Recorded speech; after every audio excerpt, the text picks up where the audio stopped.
人声音超大声，就是把我就是轰出去，你滚啊之类。Hello everyone, it's Li Wen. Welcome to my channel. Today I have another special guest, Miss Yu Hao Huang today, and she is going to share her experience studying 3 degrees while working in Austria as a musician. If you don't want to miss out anything important, be sure to turn on the captions.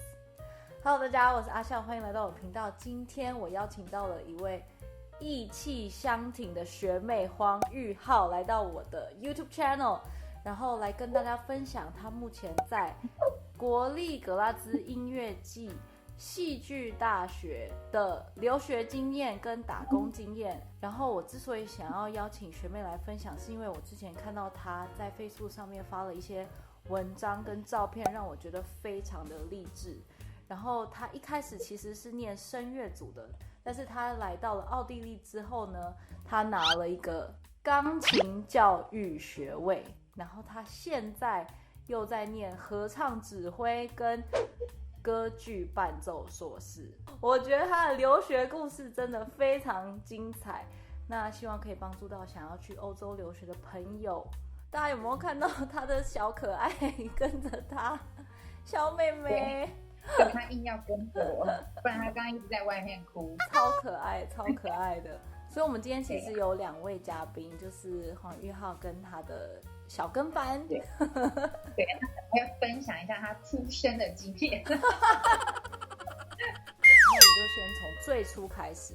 当初为什么会想要选择去奥地利格拉兹留学呢？就是基本上呢，我一开始考高中的时候，我就是用声乐考上去的。然后那时候其实我的声乐老师也是我大学声乐老师，他眼光放得比较远，他知道说欧洲比较喜欢年轻的学生，所以一开始要上高中的时候，他本来就想要送我到意大利去。可是那时候因为意大利就是政局好像也没有很稳，民情也不是很安全，然后再加上我家里突发一些经济上的那个问题，所以呢那时候就放弃说要去意大利。可是呢我要出国留学这念头就是一直在我的头脑里面。就在大四的时候，大家都是一股要么就留在台湾，不然就是大家准备要出国的事情。其实我那时候我老师也是心里一直想说你就是要出国去念书了，他就是每堂课都有叮咛我说你一定要报名，你一定要报名哦。我都会说好好好。可是其实那时候我就是也没钱去欧洲考试，因为去欧洲考试你要买机票，你大概也要花到1个月的时间，或者是事先去跟老师上课，所以这些钱我就是没有啊，所以我就是偷偷我也放弃，我根本没有想要去留学。我其实也没有跟老师讲，直到有一次他问我说报名了没，什么时候考试，我就说我没有报名，截止日期也已经过，然后他就很生气，他的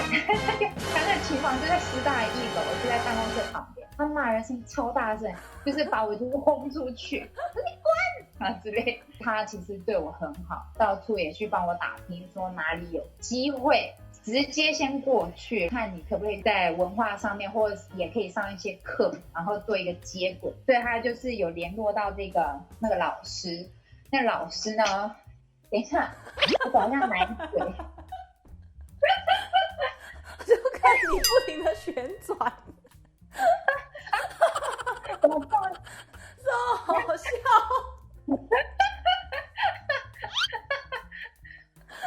对，去害怕尖叫，然后就老师就联络到这个老师，那老师他是在格拉兹这样，这个老师现在已经去世了。他在这边呢，他就有经营，算是在奥地利音乐学院，是就是可以提供台湾人在那边留学的，他可以提供他的那个居留，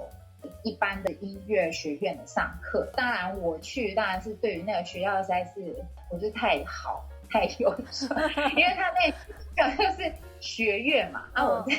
师大就已经上完大学了，我只是去那边寄居的啦，就是去那边学德文啊，然后我在那边其实也上了2年的声乐。会来奥地利格拉兹是因为这个老师的关系啦，然后因为这个老师其实当初帮我很多，就因为我很穷没有钱啊，其实我自己也借了那个留学贷款，可是这样也不够啊，就是你留学贷款不够你1年在这边生活，所以他也是给我很便宜的价，帮助我上很多课子，连德文也是他们资助我上课的，所以就是还蛮感恩的。就是会偶尔帮那个老师，因为他很老嘛，所以对于电脑上面的东西他比较不行，所以也是就这样半工半读啊。其实前1-2年蛮困难的啦，就是我一整个月私下的花费花不到10欧，你可以住在那边嘛，吃都有，所以吃就是3餐你都能吃得到，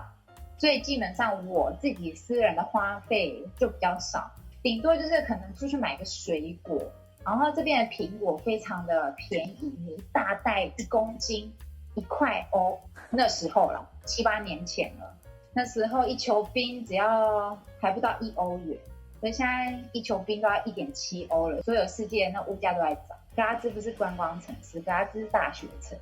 所以它很多东西都卖得比较便宜，相较于其他的城市，这就是为什么我要出来的原因。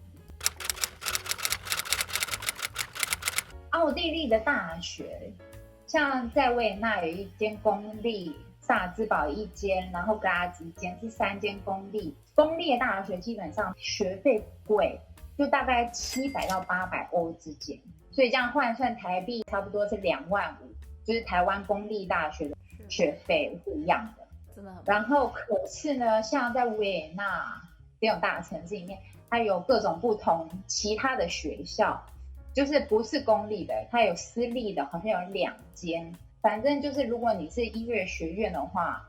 它的那个价钱就不止这样子。民生的价钱的话，维也纳跟萨尔兹堡就是生活费比较贵，然后维也纳的房租也贵，萨尔兹堡也是。像我们格拉兹这边，我们家其实没有很大，我们家56平方公尺。大概17、18平了， OK， 一个月就要630块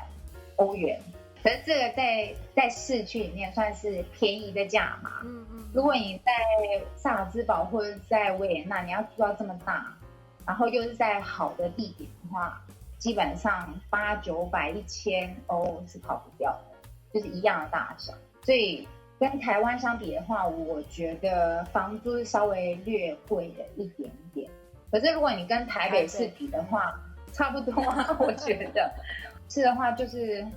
当然跟台湾比的话，真的是很不一样啊。奥地利吃东西呢，像我不知道在美国是不是这样子，因为像我们6点半至7点以前呢，所有的比如说卖衣服的那种商店都会关起来，超市也会。6点以后会开的话，通常都是餐厅的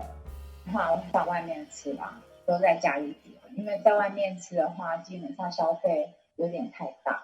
因为你一个人去餐厅吃的话，至少10至15欧跑不掉，因为你一定要点一个喝的，然后就点一份主餐。需要给小费吗？要，还要就是通常就